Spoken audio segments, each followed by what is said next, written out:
इस देश में राष्ट्र प्रेम करने वाले लोग फेसबुक पे अपना अकाउंट बना के 4-4 हजार 5-5 हजार फेसबुक फ्रेंड बना ले। मैंने फेसबुक का नाम इसलिए क्योंकि भारत में ट्विटर 5 करोड़ लोग यूज करते हैं, इंस्टाग्राम लगभग 4 करोड़ लोग यूज करते हैं, ट्विटर 50 करोड़, फेसबुक 50 करोड़ लोग यूज करते हैं। मैक्सिमम पॉपुलेशन फेसबुक पे है। गांव के किसान मजदूर रेडी पटरी वाले सब वहां हैं, उनको सही बात बताना जरूरी है। मुंबई में क्या हो रहा है ये मुर्शिदाबाद तक पता होना चाहिए, और मुर्शिदाबाद में क्या हो रहा है ये मुंबई तक पता होना चाहिए। उसका सबसे अच्छा माध्यम है फेसबुक पे अकाउंट बनाइए और वहां लिखना शुरू करिए, यदि मैं प्रधानमंत्री होता।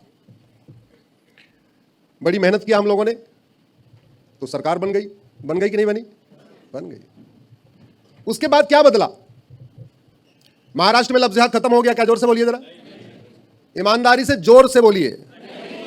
महाराष्ट्र में लैंड जिहाद खत्म हो गया क्या? महाराष्ट्र से घुसपैठिए भाग गए क्या?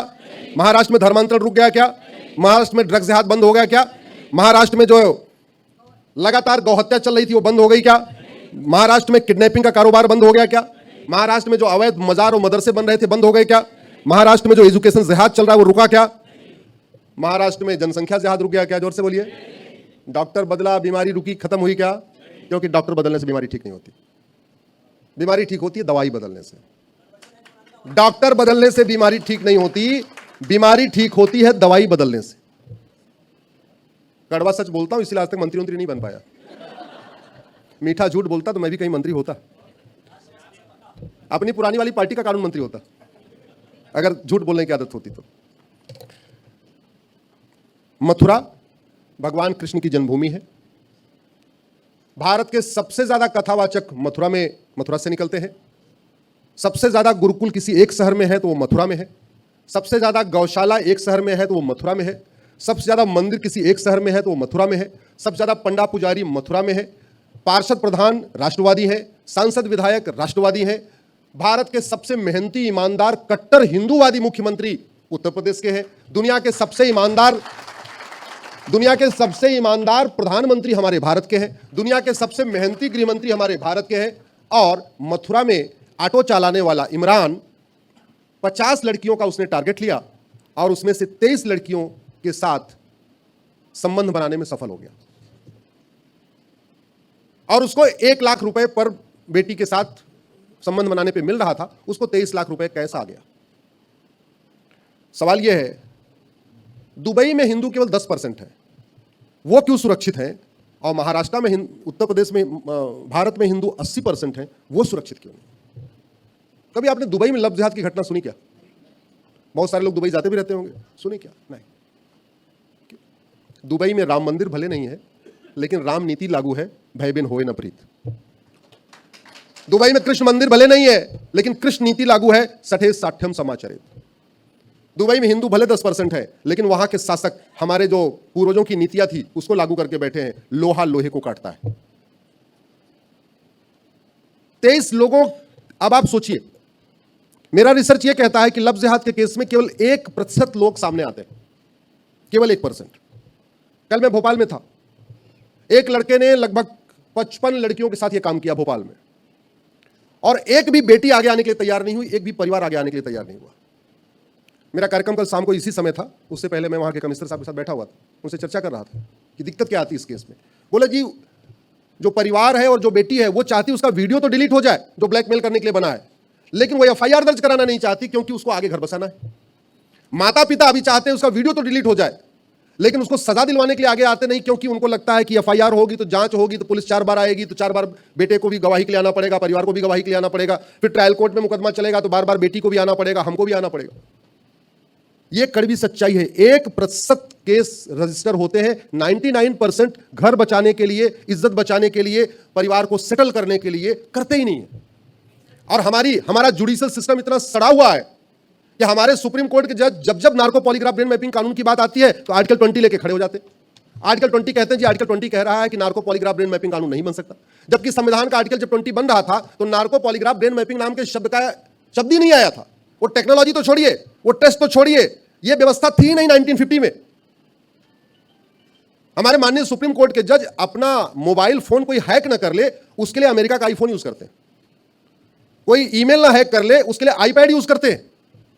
डाटा सुरक्षित करने के लिए भारत की चीजें यूज नहीं करते, सब बाहर की चीजें यूज करते हैं। लेकिन देश को सुरक्षित करने के लिए अगर बेस्ट प्रैक्टिसेस को अडॉप्ट करना है उसके लिए आर्टिकल 20 के लेके खड़े हो जाते हैं। यहां सारे कितने लोग लीगल हैं, जरा हाथ उठाएं। बाकी लोग इलीगल हैं। आर्टिकल 20 सब क्लास 3 पढ़िए। आर्टिकल 20 सब क्लास 3 ये कहता है कि किसी को जबरदस्ती उसको अपने खिलाफ गवाही देने के लिए मजबूर नहीं किया जाएगा। यह प्रोविजन इसलिए आया था क्योंकि उसके पहले अंग्रेज मार मार के लोगों से अपना गुनाह कबूल करवाते थे और उसी के बेस में उनको सजा हो जाती थी। तो हमारे संविधान निर्माताओं ने कहा कि चूंकि 1861 वाला कानून आज भी चल रहा है, जो अंग्रेजों वाला पुलिस एक्ट था वो तो आज भी चल रहा है, कंटिन्यू आज भी है। तो उन्होंने बोला कल को पुलिस ऐसे मार मार के लोगों को अपना गुनाह कबूल करवाएगी, इसलिए उन्होंने आर्टिकल 20 सब क्लास 3 का प्रोटेक्शन दे दिया कि भाई बाकी लोगों की गवाही काम करेगी, उस व्यक्ति की गवाही काम नहीं करेगी, उसको आप मजबूर नहीं कर सकते। मुझे समझ में नहीं आ रहा, लाई डिटेक्टर टेस्ट में, ब्रेन मैपिंग में कुछ नहीं करना है, कोई उसको मार मार के थोड़ी उससे कुछ उगलवा रहा है। अरे एक इंजेक्शन लगाना है, 2 मशीन इधर उधर लगा देनी है और लगा के उससे 4 सवाल पूछ लेना है, सवाल पूछ के उसका जवाब नोट कर लेना, प्रॉपर वीडियो रिकॉर्डिंग कर लेनी। लेकिन उसके लिए देश बर्बादी की तरफ जा रहा है। लफ्ज़ जिहाद की घटनाएं हो रही हैं, लैंड जिहाद की घटनाएं हो रही हैं। लफ्ज़ जिहाद में कोई खुद कंप्लेन करने नहीं आता और आतंकवाद के केस में कोई गवाही देने नहीं आता। यासीन मलिक 35 साल से बिरयानी खा रहा है, अभी भी डिस्ट्रिक्ट कोर्ट में मुकदमा चल रहा है, गवाही नहीं आ रहे देने। केवल वो 4 परिवार आए हैं जिनके पति मारे गए, अब उनकी गवाही एक्सेप्ट मानी नहीं जाती क्योंकि वो इंडिपेंडेंट विटनेस नहीं माने जाएंगे, वो तो उनकी पत्नियां हैं। इस सड़े हुए जुडिशियल सिस्टम ने देश को बहुत बड़े खतरे पे पहुंचा दिया है। इसके खिलाफ आवाज उठाना पड़ेगा और यह आवाज अगर अधिवक्ता नहीं उठाएंगे तो कौन उठाएगा? सामान्य व्यक्ति को नहीं पता कानून में क्या होता है क्या नहीं होता, संविधान किस लिए बना, आर्टिकल 20 सब क्लास 3 किस लिए बना, इस सामान्य व्यक्ति को नहीं पता। इसके लिए लिखना पड़ेगा। इसलिए मैं कह रहा हूं 5-5 हजार फेसबुक फ्रेंड बनाइए, वहां लिखना शुरू करिए। यदि मैं प्रधानमंत्री होता तो पुलिस रिफॉर्म करता, यदि मैं प्रधानमंत्री होता तो जुडिशियल रिफॉर्म करता, यदि मैं प्रधानमंत्री होता तो एजुकेशन रिफॉर्म करता, यदि मैं प्रधानमंत्री होता तो माइनॉरिटी मेजॉरिटी का कॉन्सेप्ट खत्म कर देता। जो आपके मन में आता लिखिए। आप लिखना शुरू करेंगे तो बाकी लोग भी मोटिवेट होंगे। अब सवाल यही है, वो पकड़ा तो गया, 53 उसके खाते में 23 लाख आ भी गया, लेकिन उसको सजा दिलवाने के लिए पुलिस के पसीने छूट जाएंगे। और आप जानते हैं एक व्यक्ति को सजा दिलवाने में लगभग 1 करोड़ का खर्चा आता है। भाई हर चीज की कास्ट भी तो जोड़नी पड़ेगी ना। वास्तव में जो क्रिमिनल है, एक चोर उचक्के को सजा दिलवाने में 1 करोड़ का खर्चा आता है। आप आईओ की सैलरी जोड़ लीजिए, जज की सैलरी जोड़ लीजिए, सरकारी वकील की सैलरी जोड़ लीजिए, डिस्ट्रिक्ट कोर्ट के बाद हाई कोर्ट में जज की सैलरी और सरकारी वकील की सैलरी जितनी अपीयरेंस हुई वो जोड़ लीजिए, फिर मामला सुप्रीम कोर्ट में जाता है, सुप्रीम कोर्ट में जो एजी डबल एजी खड़े होते हैं उनका जितनी फीस गई उसको जोड़ लीजिए, और सुप्रीम कोर्ट के वकील ने कितनी बार उस केस को सुना, कितने घंटे सुना, आप मैन आवर के हिसाब से जोड़ लीजिए। भारत में छोटे से अपराध में सजा दिलवाने में कम से कम 1 करोड़ रुपए खर्च हो रहा है। ये करोड़ कैसे किसका है? जोर से बोलिए जरा। ये जज साहब अपने वेतन से दे रहे हैं क्या? आम जनता का, टैक्स पेयर का पैसा है। अब समय आ गया है कि जुडिशियल असेसमेंट के साथ साथ इसके इकोनॉमिक इंपैक्ट असेसमेंट भी किया जाए। पता चला 5 करोड़ रुपए खर्च हो गए और बाद में सबूत के अभाव में बरी हो गए। क्यों? कोई विटनेस नहीं आया। विटनेस कैसे आएगा? आतंकवादी के खिलाफ कौन? सबको अपनी जान प्यारी होती, नक्सलियों के खिलाफ सबको अपनी जान प्यारी होती, नहीं आते विटनेस करने। नार्को पॉलीग्राफ ब्रेन मैपिंग कानून है, कानून नहीं है, इंडिपेंडेंट विटनेस आते नहीं है, सबूत के अभाव में बरी हो रहे। ये पूरा चल रहा है। मुझे लगता है अगर भारत का जुडिशियल सिस्टम ठीक हो जाए, भारत में कानून का खौफ पैदा हो जाए तो भारत सुरक्षित हो जाएगा। और शिक्षा में संस्कार नहीं होगा, कानून का खौफ नहीं होगा, तो याद रखिए 1947 का विभाजन सोचा था क्या? जोर से बोलिए जरा। हुआ कि नहीं? अफगानिस्तान में हिंदू खत्म हो जाएंगे, जब 1805 में पंडित नंदराम टिक्कू प्रधानमंत्री थे तो कभी उन्होंने सोचा होगा अफगानिस्तान में हिंदू खत्म हो जाएंगे? हुआ कि नहीं? हुआ।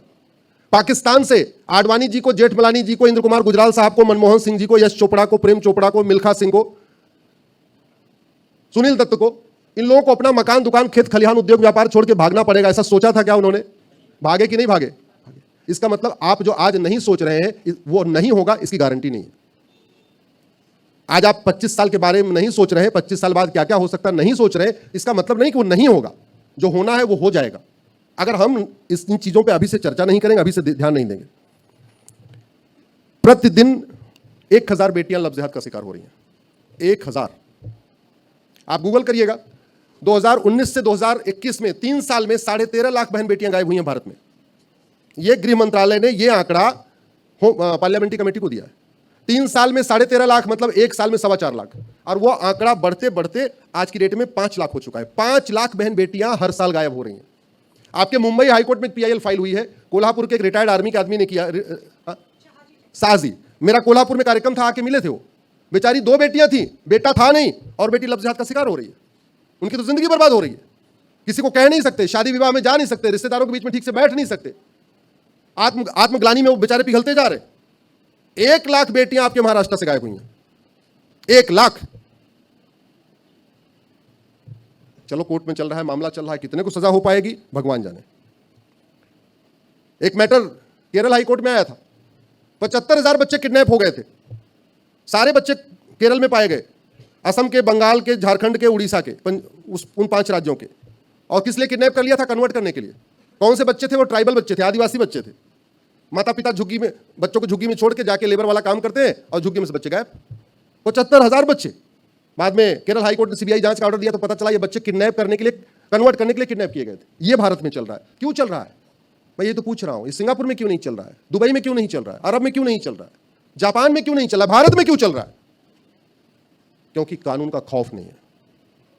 जब तक वो खौफ नहीं पैदा होगा तब तक बात बनेगी नहीं। और खौफ कैसा होना चाहिए? 3 साल पहले कोरोना आया था। कोरोना में चोरी हो रही थी क्या? जोर से बोलिए जरा। क्यों? क्योंकि चोर के मन में खौफ था, चोरी करने जाऊंगा कहीं कोरोना पकड़ लेगा।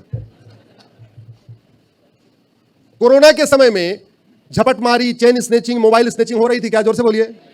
उसके मन में खौफ था कोरोना आ जाएगा। कोरोना में घूसखोरी, कमीशनखोरी भी बंद थी। चाहे वो हवलदार थे, चाहे थानेदार, चाहे लेखपाल, चाहे पटवारी, चाहे कानूनगोर, चाहे पेशकार, चाहे जो भी थे, कोई पैसा ले रहा था क्या? खौफ था नोट में कोरोना होगा, पकड़ लेंगे, मर जाएंगे। कोरोना में बलात्कार नहीं हो रहा था क्योंकि ये खौफ था किसी बेटी को हाथ लगाऊंगा तो मर जाऊंगा। मैं भारत में ऐसा ही कानून का खौफ पैदा करना चाहता हूं। मैं भारत में ऐसा ही कानून का खौफ पैदा करना चाहता हूं कि अवैध काम करने से पहले उसकी रूह कांप जाए। और अगर ऐसा नहीं हुआ तो लिख के रख लीजिए, इसमें बहुत सारे ऐसे लोग, ज्यादातर लोग 25 साल के बाद भी रहेंगे भारत में। आपके सामने वो सब कुछ होगा जो आपने कभी सोचा नहीं है। आपके सामने वो सब कुछ होगा जो आपने किताबों में पढ़ा हुआ है।